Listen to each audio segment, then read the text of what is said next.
Hello students, আলোদের সাথে চ্যানেলে তোমাদের স্বাগত। আজকে আমরা মাধ্যমিকের 19 নম্বর অধ্যায়ের অঙ্ক করিব। আজকে 11 নম্বর অঙ্ক শুরু হবে, ঠিক আছে? তো কি অঙ্কটা আছে ডিটেলস আগে পড়ো দেখি। দেখো, এই যে অঙ্কটা আছে 11 নম্বর দাগ, এখানে কি বলছে, একটা গোলক, রৌপ্য গোলক আছে যার ব্যাসার্ধ দৈর্ঘ্য হচ্ছে ব্যাসের দৈর্ঘ্য দেওয়া আছে 6 ডেসিমিটার, ঠিক আছে? সেই 6 দশমিক মানে ব্যাসের গোলককে গলিয়ে একটা নিরেট লম্ববৃত্তাকার দণ্ড তৈরি করবে, যার দৈর্ঘ্য হবে 1 ডেসিমিটার। তার দৈর্ঘ্য 1 ডেসিমিটার মানে হচ্ছে ওইটা হচ্ছে তার উচ্চতা। কথা বুঝতে পারলে না? এখানে দেখো, প্রথমে একটা গোলক ছিল, ঠিক আছে? গোলক, রৌপ্য গোলক, যার ব্যাস হচ্ছে 6, তাহলে ব্যাসার্ধ হবে 3, ঠিক আছে? এর আয়তনটা বার করতে হবে আগে, 4/3 πr³ করে আয়তনটা আগে বার করতে হবে। যে আয়তনটা হবে সেটাই হচ্ছে একটা লম্ববৃত্তাকার দণ্ড তৈরি করবে। তাহলে সেই লম্ববৃত্তাকার দণ্ডের আয়তন তাই হবে, কিন্তু লম্ববৃত্তাকার দণ্ডের যে আয়তনের ফর্মুলা সেটা কি? πr²h। তো আর এর মানে এখানে হচ্ছে তোমার নাই, তাই আর ধরতে হবে আমাদেরকে। লম্ববৃত্তাকার দণ্ডের ব্যাসার্ধ তো নাই, ধরতে হবে ওটা। এইচ মানে হচ্ছে দৈর্ঘ্য, কত মিটার লম্বা গোলক, এই লম্ববৃত্তাকার দণ্ডটা কত মিটার হবে লম্বা, মানে দৈর্ঘ্য কত? দৈর্ঘ্য মিলে আছে 1, ব্যাসার্ধ দৈর্ঘ্য নয়, আর ধরলাম, তাহলে দৈর্ঘ্য মানে উচ্চতা মানে এইচ ধরা হলো, ঠিক আছে? সরি, হ্যাঁ, এখানে উচ্চতা এইচ দেওয়া আছে, 1 দেওয়া আছে। উচ্চতা কি দেওয়া আছে? 1 দেওয়া আছে। আর ব্যাসার্ধ দৈর্ঘ্য নাই, তাই আর ধরলাম, ঠিক আছে? এবার ধরবো, তাহলে ছবিটা এরকম বোঝালাম। এবার অঙ্ক শুরু হবে। তাহলে প্রথমে আমাকে ধরতে হবে কি, যে ধরি দণ্ডটির, লম্ববৃত্তাকার দণ্ডটির ব্যাসার্ধ সমান আর। ধরি লম্ববৃত্তাকার দণ্ডের ব্যাসার্ধ সমান 8 ডেসিমিটার, ঠিক আছে? হ্যাঁ, এবং এখানে যে গোলকটা দেওয়া আছে সেই গোলকের ব্যাসার্ধ কত? এখানে গোলকের ব্যাসার্ধ 6/2 ডেসিমি সমান 3 ডেসিমি, ঠিক আছে? এখানে আমরা গোলকের আগে ব্যাসার্ধ বার করে নিলাম। এবার গোলকের আয়তনটা বার করতে পারবো নিশ্চয়ই। গোলকের আয়তনটা কত হবে?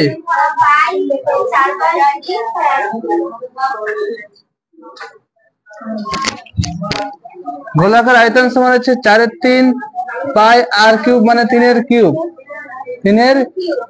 ঘন ডেসিমি, ঠিক আছে? আর এই যে গোলকটা গলিয়ে একটা চোঙ তৈরি করবে, সেই চোঙের আয়তনটাও তাহলে একই হবে, এই গোলকের আয়তনের সমান। তার আগে চোঙের আয়তন এরকম পার্সিয়ালি আমরা বার করে নেব। চোঙের আয়তনের ফর্মুলা কি?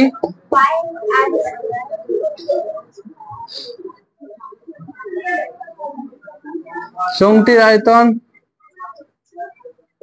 πr², আর তো ধরেছি, আর উচ্চতা দেওয়া আছে 1, এত ঘন ডেসিমি। তাহলে এবার শর্তানুসারে আমরা লিখতে পারবো কি, যে এই দুটো সমান, তাই কি না? এই πr² সমান 1 মানে গুণ করলে এটাই হয়। πr² সমান কি হবে? এই 4/3 π, 3³ মানে 27 হয়, ঠিক আছে? পাই পাই কেটে দাও, তাহলে r² সমান কি থাকছে? আচ্ছা, 3 9 27 কাটো, তাহলে 4 9 36 থাকে, ঠিক আছে? তাহলে আর সমান কি হবে? স্কোয়ারটা এদিকে গেলে বর্গ হয়ে যায়, বর্গমূল হয়ে যায়, তার মানে 6 ডেসিমি। তাহলে আর সমান যদি 6 ডেসিমি হয়, তাহলে এখানে বলেছে যে ব্যাস কত, চোঙের ব্যাসার্ধ হলো 6, তাহলে ব্যাস কত হবে? অতএব চোঙটির ব্যাস সমান হচ্ছে 6 × 2 সমান 12 ডেসিমিটার, ঠিক আছে? এই কমপ্লিট হলো অঙ্কটা, ঠিক না?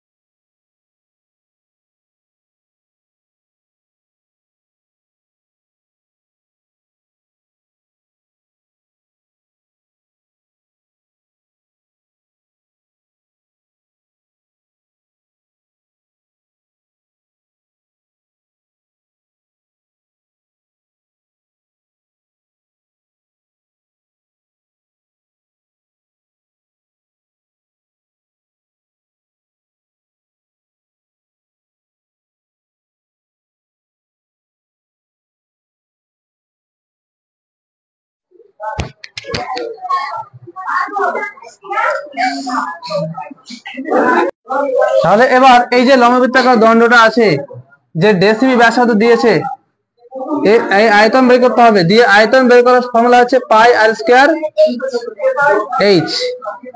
এবং 21টি গোলক বানাবে বলছে, ঠিক আছে? কি করবে?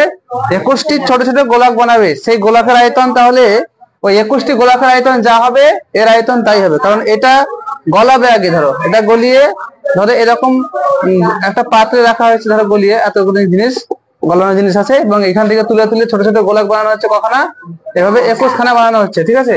তাহলে এর আয়তন আর 21 খানা গোলকের আয়তন একই হবে। সেই আয়তন এবারে একটি গোলকের আয়তন যা হবে সেটা বার করবো, দিয়ে 21 দিয়ে গুণ করবো, তাহলে এর আয়তনের সঙ্গে সমান হবে। একটি গোলকের আয়তনের ফর্মুলা কি? 4/3 পাই আর কিউব, ঠিক আছে? এটা তো ফর্মুলা। বেশ, এবার এটা 21 দিয়ে গুণ করতে হবে, ঠিক আছে? নিয়ে এইটার সঙ্গে এটা সমান করতে হবে, মান বসাবো, ক্যালকুলেশন করবো, অঙ্ক হয়ে যাবে, ঠিক আছে? এবার করছি, তাহলে দেখো।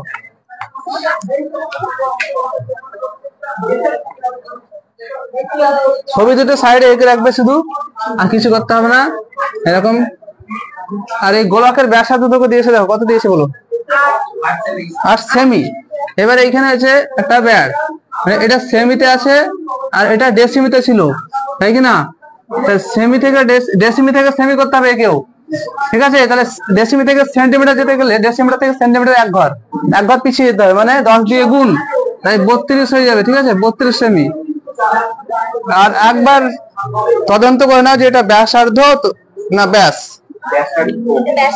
দুটোই ব্যাসার্ধ, বাস, আর সমস্যা নাই। তাহলে এবার দেখো, ধরি লিখতে হবে আগে। ধরি চৌংটির বা লম্ববৃত্তাকার দণ্ড এখানে আছে, তাই লম্ববৃত্তাকার দণ্ডটি লিখতে হবে। ধরি লম্ববৃত্তাকার দণ্ডটির উচ্চতা সমান এইচ সেমি। সেমিতে আমরা বার করছি, ঠিক আছে? তাহলে এবার লিখুন, যাতে লম্ববৃত্তাকার দণ্ডের আয়তন সমান কি? পাই আর স্কয়ার এইচ। পাই আর এর মান কত এখানে? 32, তার স্কয়ার ইন্টু এইচ ঘন সেমি, ঠিক আছে? এবং 21টি গোলকের আয়তন কি হবে? 4/3 পাই আর কিউব। আর মানে ব্যাসার্ধ কত? 8 দেওয়া আছে, দেখো 8 ব্যাসার্ধ হচ্ছে 8, তাহলে 8 এর কিউব। 21 খানা বলেছে, তাই 21 দিয়ে গুণ হবে, ঠিক আছে? এত ঘন সেমি। শর্ত অনুসারে কি হবে? এই দুটো সমান হবে।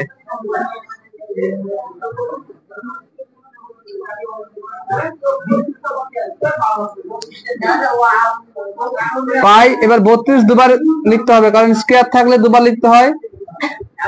আর এদিকে আছে 4/3 পাই 8 কিউব মানে 8, আমি 3 বার গুণ করে লিখবো, ঠিক আছে? আর এখানে আছে 21 গুণ, ক্যালকুলেশন করো, এইচ এর মান বেরিয়ে যাবে।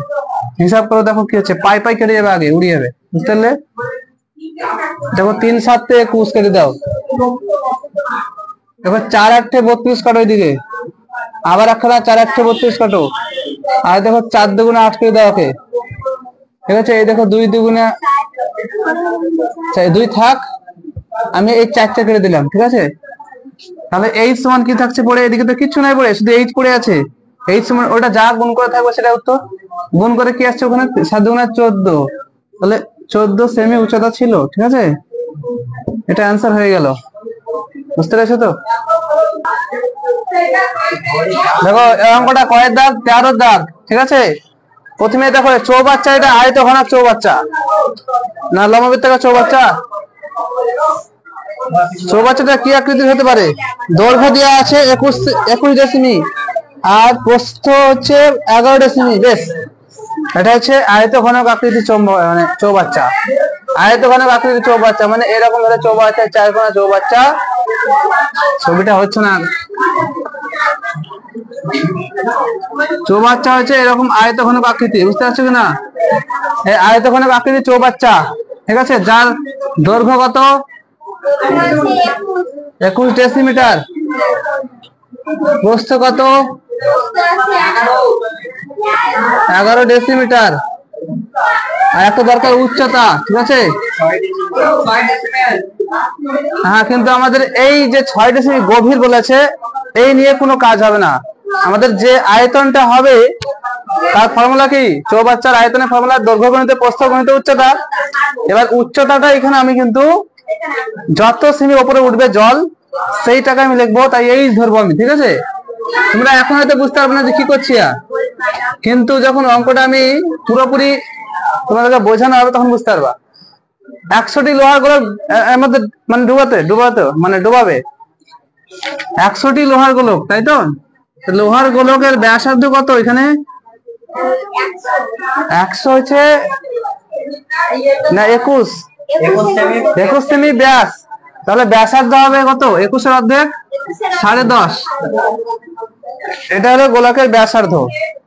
নিশ্চয় আয়তন বার করতে পারবো। আর বলছো আয়তন বার করার ফর্মুলা কি? 4/3 পাই আর কিউব। এবার 100 দিয়ে গুণ করতে হবে। সেই 100 দিয়ে গুণ করার পর যে মানে এত ঢাললে পরে যে উচ্চতাটা বাড়বে, ধরো আগে ছিল এতদূর জল, সে যতই ছিল অর্ধেক থাক আর পুরো থাক তাতে কোনো যায় আসে না। যখন আমি ঢালবো তখন যে উচ্চতাটা উঠবে, জল তো উপরে উঠবে একটু, ঠিক আছে? সেই উচ্চতাটা আমরা ধরলাম যে এইচ ডেসিমিটার উচ্চতায় উঠবে। তাহলে ওই যে এইচ ডেসিমিটার উচ্চতায় উঠলো সেইটুকুনের আয়তন কি হবে? এত দৈর্ঘ্য পর্যন্ত প্রস্থ পর্যন্ত ওই উচ্চতা টুন। তাহলে ওইটুকু জলের আয়তন বেড়ে যাবে। আর ওইটুকু জলের আয়তন কি হবে? এই 100টি গোলকের মানে আয়তনের সঙ্গে সমান হবে। এটাই তো ফর্মুলা আমাদের। এইটাই তো আমাদের গোলকের মানে আর্কিমিডিসের নীতি অনুযায়ী এটা তো ফর্মুলা আমাদের, তাই কি না? আর্কিমিডিসের নীতি কি? যে কোন তরলে যদি কি করা হয়, কোন কঠিন বস্তুকে ডোবানো হয়, তাহলে কি হবে? সেই কঠিন বস্তুর আয়তনের সমপরিমাণ জল উপরে উঠবে, ঠিক আছে? তাহলে ওই জল উপরে উঠছে, তো তাহলে আয়তনের সমপরিমাণ জল উপরে উঠছে, যেটুকু উঠছে সেটুকু এইচ দ্বারা হচ্ছে। তাহলে সেই হিসেবে আয়তনটা বার করলে পরে 100টি লোহার গোলকের আয়তনের সঙ্গে সমান হবে, ঠিক আছে? তাহলে আমি এই ফর্মুলাতে প্রয়োগ করব, ঠিক আছে?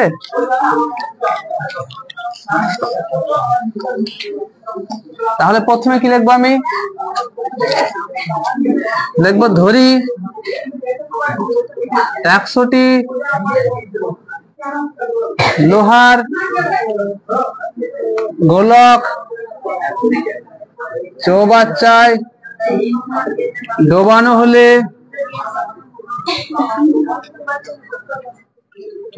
হলে জলতল এইচ ডেসিমি উপরে উঠবে, ঠিক আছে? উপরে উঠবে। তাহলে এবার দেখো শর্ত অনুসারে কি হবে। আমরা যেহেতু ছবি আঁকছি সেই জন্য শর্ত অনুসারে ডাইরেক্ট লিখতে পারবো, ঠিক আছে? ছবিটা এঁকে রাখবো। এখানে গোলকের ব্যাসার্ধ হচ্ছে 10.5, ওটা লিখে রাখবা। তাহলে কি হবে? সহজে আমরা শর্ত অনুসারে লিখতে পারবো, কারণ ছবির মাধ্যমে বুঝিয়ে দিতে পারছি। যারা পরীক্ষক তাদেরকে বুঝিয়ে দিচ্ছি, ঠিক আছে? তাহলে 100টি লোহার গোলক আছে মানে 100 গুণিত 4/3। আচ্ছা, আগে আমি এর আয়তনটাই লিখি না, মানে চৌবাচ্চার আয়তন ফর্মুলা দৈর্ঘ্য গণিত প্রস্থ গণিত উচ্চতা সমান। এখানে আমার লোহার গোলকের 100টি গোলক আছে, তাহলে 100 গুণিত 4/3 পাই আর কিউব। আর মানে হচ্ছে 10.5 এর কিউব। একটা কথা, দুটোই কি সেমিতে আছে না ডেসিমি? দুটোই ডেসিমিতে আছে তো? এই তো এটা সেমিতে আছে, আগে বলতে হতো। ব্যাসটা সেমিতে আছে, একটা ডেসিমি করতে হবে। ডেসিমি করলে এক ঘরে এগিয়ে আসবে, মানে এটা 1.05 হয়ে যাবে, বুঝতে পারলে? তাহলে 1.05 লেখো আগে। কথা বুঝতে পারলে কিনা? এবার ক্যালকুলেশনটা করো। 21 গুণিত 11 গুণিত এইচ সমান 100 গুণিত 4/3 পাই মানে 22/7। আর এখানে 1.05টা কবার গুণ হবে? 3 বার, কারণ কিউব থাকলে 3 বার গুণ হয়। দশমিক তোলাও, তাহলে নিচে 100 পাবা, সবারই 100 করে পাবা। দুটো দশমিকের পর দুটো সংখ্যা আছে, তাই। এবার দেখো কাটাকাটি, এই 100 সঙ্গে 100 কেটে দাও একটা, ঠিক আছে? হ্যাঁ কোন ওইখানে 21 তো নাই। 3 7 নাই তো। 7 15 105 কাটছি আমি, আর 3 দিয়ে কাটবো। 3 5 15, বেশ 5 20 100। এখানে এটা কাটা যাবে। এবার 5 4 5 20 আর 5 21 105, ঠিক আছে। এবার 21 21 কেটে দাও। 21 21 কেটে গেল। ধ্যান দিয়ে দেখবেন ওর পেয়ারা, টাকা দিয়ে টিউশন পড়ছে, এভাবে করলে হবে না। 11 দুগুণে 22 কেটে দাও। তাহলে এইচ সমান দেখো কি পড়ে থাকছে, এই 4 4 কেটে দাও আবার। তাহলে এইচ সমান কি পড়ে থাকছে, এইচ সমান উপরে কি থাকছে 105 দুগুণে 210, 210 কে 100 দিয়ে ভাগ করো, তাহলে 2.10 মানে 2.1 ডেসিমি। এটা অ্যান্সার হয়ে গেল। জলতল এইচ, এইচ এর মান কত? 2.1 ডেসিমি জল উপরে উঠবে, ঠিক আছে। ক্লিয়ার? এটা ভাষাতে দেখে নেবা। তাহলে এখান থেকে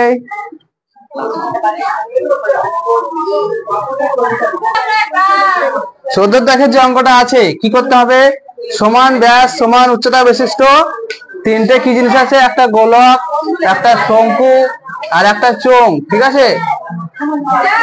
বুঝতে পারছো কিনা? ব্যাসার্ধ আর যদি হয় তো এরও ব্যাসার্ধ আর হবে, এরও ব্যাসার্ধ আর হবে, আর উচ্চতাও আর হবে, আর উচ্চতাও আর হবে। কথা বুঝতে পারলে কিনা? তাহলে এদের আয়তন অনুপাত কি হবে দেখো তো। গোলাকার আয়তন 4/3 পাই আর কিউব অনুপাত এর আয়তন 1/3 পাই আর স্কয়ার এইচ। এর আয়তন কি পাই আর স্কয়ার এইচ, সবই আর আর। বুঝতে পারছো তো? তাহলে কি আসছে দেখো তো, আর Q R Q R Q কেটে যাবে। 4/3 পাই পাই পাই কেটে যাবে, মানে 4/3 1/3, আর এখানে থাকছে 1। সবাইকে 3 দিয়ে গুণ করে দাও, দেখো 4:1:1, এটা আনসার হয়ে যাবে। তাহলে